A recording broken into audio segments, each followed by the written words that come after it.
और मैं इस वीडियो को क्यों लेकर के आया हूं, क्योंकि सबसे बड़ी बात जो मैं आपको इस वीडियो के माध्यम से बताना चाहता हूं, पिछले 6 दिन के अंदर तकरीबन 16 घरों से मुझे कॉल आ चुके हैं, फोन आ चुके हैं। किसी का लड़का कन्वर्ट हो चुका है, किसी की लड़की कन्वर्ट हो चुकी है, किसी का होने वाला है, किसी ने घर में नमाज पढ़नी शुरू कर दी है, किसी ने चर्च जाना शुरू कर दिया है। यह प्रॉब्लम आई है।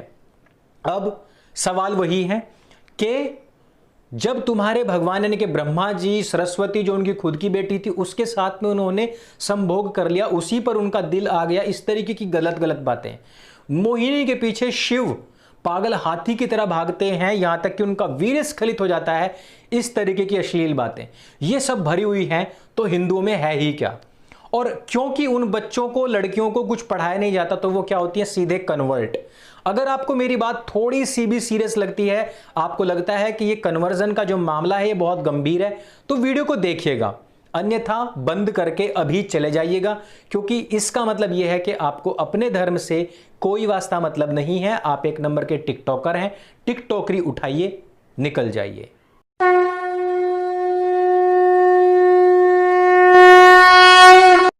नमस्ते दोस्तों, एक बार फिर से आप सबका स्वागत है आपके अपने YouTube चैनल सत्य सनातन में। आज हम बात करने वाले हैं एक और महत्वपूर्ण विषय के ऊपर, एक और ऐसी अफवाह के ऊपर जिस पर हिंदुओं को बहुत ज़्यादा बदनाम किया जाता है। जिस प्रकार से पिछले वीडियो में हमने आपको बताया था कि हिंदुओं को गुफा की पैदाइश, गोबर, भक्त, मूत पीने वाला बताया जाता है, लेकिन ये तीनों ही आरोप उन्हीं लोगों के ऊपर सटीक बैठते हैं जो इस आरोप को हिंदुओं के ऊपर लगाते हैं, अर्थात मुसलमानों के ऊपर। हमने आपको बताया था कि मोहम्मद साहबी सबसे पहले गुफा के पैदाइश थे और सर्टिफाइड गुफा की पैदाइश केवल और केवल मोहम्मद साहबी रहे हैं। हमने आपको यह बताया था कि किस प्रकार से उनकी उम्मा के लोग ही सबसे बड़े गोबर भक्त हैं और मूत पीने वाले हैं, वो भी हलाल मूत पीने वाले हैं। इससे आगे हम बढ़ते हैं। एक और गलतफहमी जो फैलाई जा रही है वो है कि हिंदू धर्म में अश्लीलता, और बताया जा रहा है कि ब्रह्मा ने सरस्वती जी के साथ में ही संभोग किया था और उनका दिल आ गया था। इस तरीके की जो बातें हैं वो बताई जा रही हैं सोशल मीडिया के ऊपर। इससे पहले कि मैं आगे बढ़ूं, उससे पहले मैं ये बताना चाहता हूं कि इस तरीके की जो कहानियां हैं वो वास्तव में सबसे पहले हिंदुओं की कुछ पुस्तकों में लिखी गई, मिलावट करी गई और उनके आधार पर फिर हिंदुओं को बदनाम करने का प्रयास तो किया गया। लेकिन इसमें सबसे बड़ी गलती उन हिंदुओं की है जिन्होंने इन मिलावटी पुस्तकों को अब तक नहीं जलाया है। तो इन सब के इस चक्कर में, इस पूरे फेयर में हिंदुओं को क्या मिला, इससे हमें क्या नॉलेज मिली, हमें क्या ज्ञान मिला, हमें क्या बेनिफिट मिला, इसके ऊपर बात करनी बहुत जरूरी है। बात यह हुई कि ईसाइयों ने और इस्लामिस्ट लोगों ने हमारे लोगों को कन्वर्ट करना शुरू कर दिया, क्योंकि ये जो मिलावट है ये बिना सिर पैर की है। लेकिन गड़बड़ ये है कि हम लोगों ने उसको ओवन किया हुआ है। हमने कहा हुआ है कि हाँ ये वास्तविकता है। अब वास्तविकता कहने के बाद में तर्क, तथ्य और प्रमाणों के आधार पर कोई इसको सिद्ध कर नहीं पाता है। तो यहां से कन्वर्जन का सबसे बड़ा खेल शुरू होता है।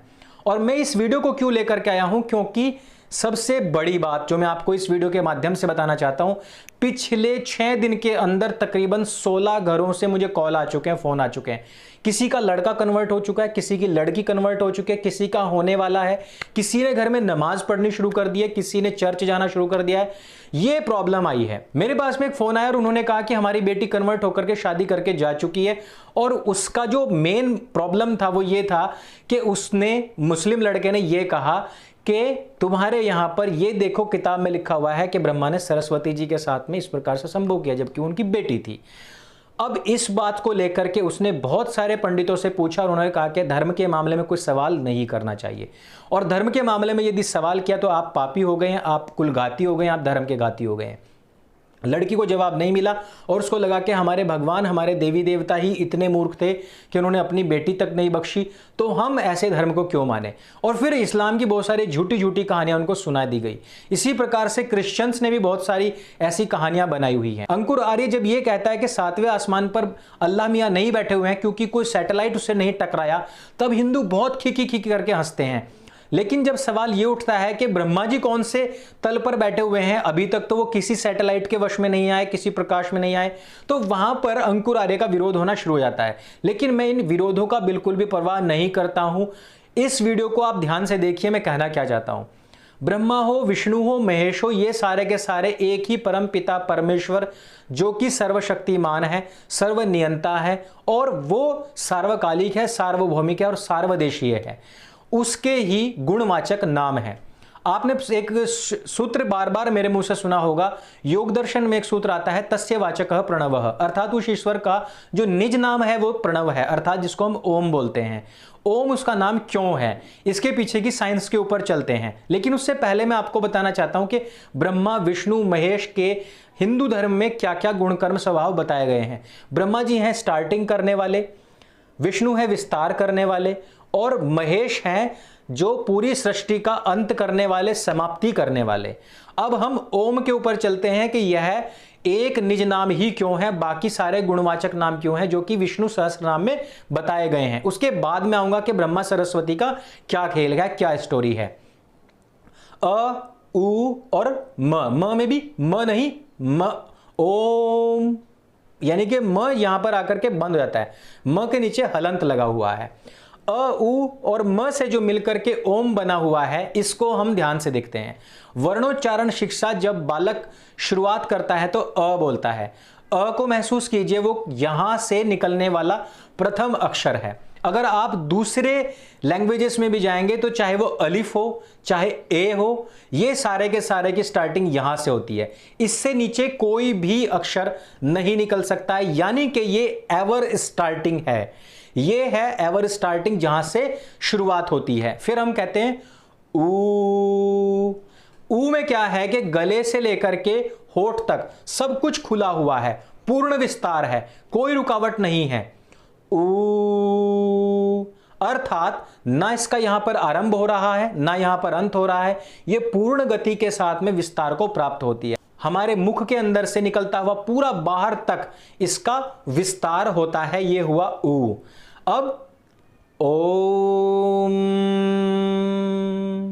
ये यानी कि महेश, जिसको हमने बताया है ब्रह्मा विष्णु महेश का, यहां पर क्या हो जाता है, शांत, सब कुछ बंद। जब हम बोलते हैं तो सब कुछ बंद है, एवरीथिंग, मतलब आपका तालू जीभ सब चिपकी हुई है, होठ चिपके हुए हैं, दांत चिपके हुए हैं, सब कुछ चिपका हुआ है, सब कुछ बंद, सब कुछ क्लोज।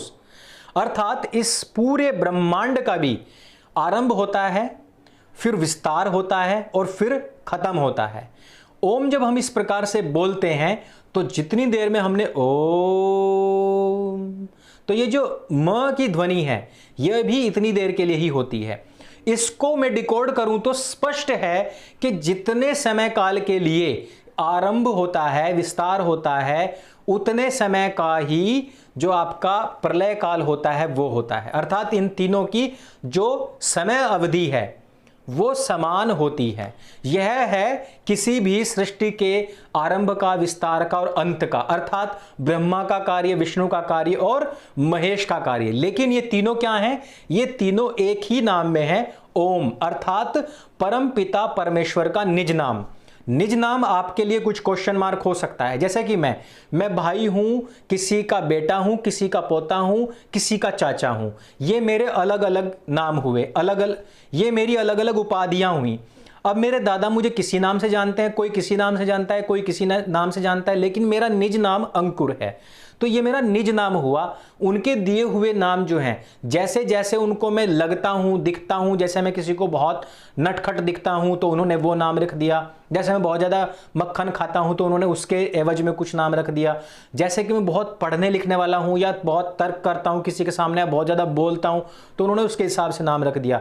ये मेरे गुण कर्म स्वभाव से नाम मिले हैं, लेकिन मेरा निज नाम अंकुर है। इसी प्रकार से परम पिता परमेश्वर का निज नाम हुआ ओम। इस वजह से कोई ब्रह्मा अलग से व्यक्ति नहीं था, कोई विष्णु अलग से व्यक्ति नहीं है, कोई महेश भी अलग से व्यक्ति नहीं है। लेकिन आप लोगों को बताने समझाने के लिए कुछ स्टोरीज घड़ी गई हैं। अब इन स्टोरीज में ये मैच करना बहुत मुश्किल हो जाता है कि ये जो अश्लीलता वाली कहानियां बताई जा रही हैं। चलिए देखिए, अब स्टार्टिंग में हम चलते हैं। मान लीजिए कि एक ब्रह्मा है, उसने खुद से एक सरस्वती बनाई और अब उनके सामने दूसरी जनरेशन पैदा करने के लिए कोई दूसरा तरीका है ही नहीं। तो हमें यह सोचना होगा कि ब्रह्मा यदि सरस्वती का निर्माण कर सकते हैं तो उनके लिए एक दूसरे लड़के का भी निर्माण कर सकते थे, परंतु ऐसा भी नहीं है। यदि हम सृष्टि के आरंभ की जो अभी तक की साइंटिफिक रिसर्च हुई है तो उस पर जाएं तो बहुत सारे पुरुष भी थे और बहुत सारी स्त्रियां भी थी, ना कि कोई एक दो। इसी तरीके के वर्णन हमें वेदों में भी मिलते हैं। वहां पर कोई ब्रह्मा विष्णु महेश का या ब्रह्मा और सरस्वती का इस प्रकार का कोई स्कैंडल देखने को भी नहीं आता है। तो फिर ये बाद में स्टोरी जो पुराण थे इनमें कैसे जोड़ी गई? क्योंकि यह स्टोरी ईसाइयत में है, यह स्टोरी इस्लाम में भी है, और इस स्टोरी के आधार पर कुछ लोग बताते हैं कि वो लोग कन्वर्ट हो गए थे उन स्टोरीज को सुनकर के, उनसे प्रभावित होकर के। तो हिंदुओं ने भी अपनी स्टोरीज में कुछ मिलावट करी और पुराणों का निर्माण किया। पुराणों में सारा का सारा व्यक्ति किसी व्यक्ति की कोई कहानी है, किसी व्यक्ति की कोई कहानी है। यदि हम वेद की बात देखें तो उसमें कहीं पर भी कोई भी इतिहास नहीं, बल्कि डूज एंड डोंट्स हैं। किस प्रकार से हमको कार्य करने चाहिए, किस प्रकार से हमने ईश्वर अनुकंपा को प्राप्त करना चाहिए, किस प्रकार से समाज में रहना चाहिए, किस प्रकार से बहन बेटी वाइफ माता पिता के साथ में हमारे संबंध होते हैं, क्या क्या हमारे कर्तव्य होते हैं, किस प्रकार से हमें हार्मनी में रहना चाहिए अपनी प्रकृति के साथ में, किस प्रकार से हमें जीव जंतुओं के साथ में हार्मनी में रहना चाहिए, किस प्रकार से हम उनको पोषित करते हुए आगे बढ़े, किस प्रकार से हमको धर्म अर्थ काम मोक्ष की स्थापना करते हुए आगे बढ़ना चाहिए, किस प्रकार से हमको यम और नियम में सत्य अहिंसा अस्तेय ब्रह्मचर्य अपरिग्रह शौच संतोष तप ईश्वर प्रणिधान और स्वाध्याय को करते हुए आगे बढ़ना चाहिए। इन सब की बातें बताई गई हैं। उनमें कहीं भी स्टोरीज नहीं है, उसमें कहीं पर भी सरस्वती ब्रह्मा राम कृष्ण के नाम नहीं है। उसमें केवल और केवल मानव मात्र के लिए संदेश है। ना ही उसमें कहीं हिंदू लिखा हुआ है, ना ही कहीं उसमें मुसलमान ईसाई पादरी या फिर कोई यहूदी लिखा हुआ है। इस प्रकार के उसमें कोई बातें नहीं है, केवल और केवल मनुष्य मात्र के लिए उसमें बातें लिखी गई हैं। तो ये स्टोरीज जो घड़ी गई है, या तो ये लगता है कि ये हिंदुओं को अट्रैक्ट करने के लिए घुसेड़ी गई जबरदस्ती की कहानियां हैं, या फिर ये ऐसा भी लगता है कि जिस प्रकार से कुछ लोगों ने उस टाइम पर इन ईसाइयों का, इन मुसलमानों का विरोध किया होगा, कि जिस प्रकार से नूह की खुद की बेटियों ने उससे संबंध बना करके बच्चों को पैदा किया, जिस प्रकार से जो इस्लाम और ईसाइयत की स्टार्टिंग का जो इंसान था, जिसको हम आदम और हव्वा कहते हैं, उसके सगे बेटे ने सगी बहन के साथ में संभोग करके संतानों को पैदा किया। उन स्टोरीज को कहीं ना कहीं काम डाउन किया जा सके, इसलिए ब्रह्मा और सरस्वती की स्टोरीज में भेड़ी गई है। इस वजह से आप लोग तर्क तथ्य और प्रमाण के आधारित पर, अगर आप साइंस पढ़ते हैं, अगर आप तर्क तथ्य और प्रमाणों के आधार पर इतना मोटा पैसा फूंक करके स्कूलों में दे करके आते हैं, फिर भी आप इन बकवासों पर यदि आप विश्वास करते हैं तो आप लोगों के ऊपर, खुद के ऊपर लानत है। दूसरी चीज कि यदि आप इतना तर्क तथ्य प्रमाण के लिए लाखों रुपया स्कूलों में बहा रहे हैं, तो प्लीज धर्म के विषय में भी तर्क तथ्य और प्रमाणों के आधार पर ही बात करना सीखिए। यह तार्किक है कि परमपिता परमेश्वर के ही अलग अलग स्वरूपों के ये सब नाम है, और विष्णु सहस्त्र नाम में ये सब बातें लिखी भी हुई हैं। दूसरी चीज कि अगर इस तरीके की कोई स्टोरीज होती तो ये जितना भी साइंटिफिक टेम्परामेंट के लोग हैं, ये सारे के सारे इसका विरोध ना कर रहे होते अगर उसमें कुछ भी सच्चाई होती। और ब्रह्मा विष्णु महेश यदि थे तो वो आज कहां हैं, आज किसी सैटेलाइट में क्यों नहीं आ रहे हैं, इस बात का भी जवाब आपको सोचना चाहिए। इसलिए परमपिता परमेश्वर, जो कि निराकार परमेश्वर है, जिनका कोई साकार स्वरूप नहीं है, और जो इस पूरे ब्रह्मांड के अधिष्ठाता है, ना कि किसी मथुरा या अयोध्या नगरी के, वो पूरे ब्रह्मांड का संचालन करने वाले हैं। नगण्य सी धरती पर बिल्कुल भी ना दिखने वाले मथुरा अयोध्या काशी के लिए वो जन्म नहीं लेंगे, पूरा ब्रह्मांड उनको संभालना है। इस वजह से ये जो स्टोरीज हैं ये बिल्कुल पूरी तरीके से फेक है, चाहे वो शिव मोहिनी का कांड हो, चाहे वो ब्रह्मा और सरस्वती का कांड हो। ये किसी के द्वारा बदमाशी करके मिश्रित की गई चीजें हैं। इनको ऑन मत कीजिए, इनको स्वीकार मत कीजिए, इनको निकाल करके बाहर फेंक दीजिए। इस वीडियो में सिर्फ इतना ही। अगर ये आपको वीडियो अच्छी लगी हो, जानकारी से भरपूर लगी, तो इसको सबके साथ में शेयर कर दीजिए। और मेरे संग बोलिए सत्य सनातन वैदिक धर्म की जय। जय हिंद, वंदे मातरम।